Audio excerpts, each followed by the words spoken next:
বিয়ে ধরো। আসসালামু আলাইকুম বিয়ে, কেমন আছেন ময়না? ওয়ালাইকুম আসসালাম। কি ব্যাপার, মোবাইলে ফোন দিলে ঢুকে না কে? সিম কি পাল্টাইছাও নাকি? ভাই জীবনে কত কিছু বদলে গেল, জামা কাপড় বদলে গেল, 5-6টা বউও বদলে গেল, খালি কিছু কি মনে করে ময়না? 5 বছর আগে যে বয়েক পাঠাছিলে আমার দর্জির দোকান দে, ব্লাউজ পেটিকোট, আমি তোমার মুখ বিলে তাকায় সব দিছি। এই টাকাগুলো কি দেওয়া লাগবি না বিয়াই? তুমি শিওর 5 বছর কি তার বেশি বেশি হবি না 5 বছরই হবি? 5 বছরের বেশি ছাড়া কম হবি না।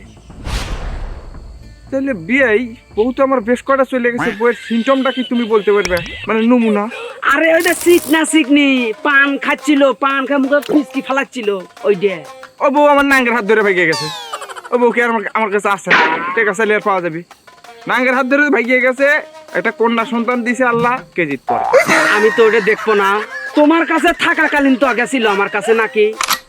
সম্পর্ক নষ্ট করো না বিয়াই, বিয়ের জায়গা বিয়েই থাকো, টেকাটো দাও, আমি চলে যাই।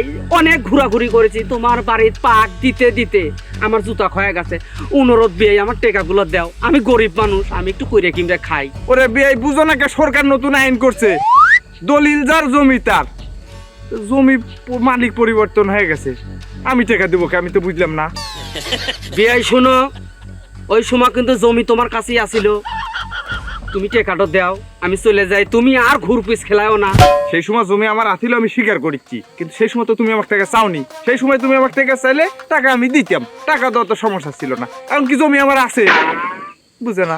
তুমি যদি টেকা আমাকে না দাও, ওই যে বাজারে সিটি বাজায় আছে, এক গাদি মানুষজন চাষটলে থাকে না, ওই জায়গা তুমি থাকবে না নি, আমি কিন্তু ওই মানুষের মধ্যে তোমাকে অপমান করবো নি, কিন্তু অপমান করে গানি টেকা লিব নি।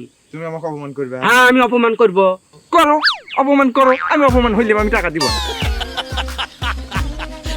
আজ কতদিন ধরে ঘুরেছি, তুমি আমাকে টেকা দিচ্ছ না, তোমাকে আমি অপমান করবো না, তুমি এটা মনে করছো? না না, তুমি যাও, তোমার লাগলে তুমি মসজিদের মাইকে তো কও গা, যাও, সমস্যা নেই। অপমান হয় যদি টাকা মাফ হয় তাতে আমার সমস্যা নেই, জমি আমার না, ওই টাকা চাই আমার কাছে, যাও।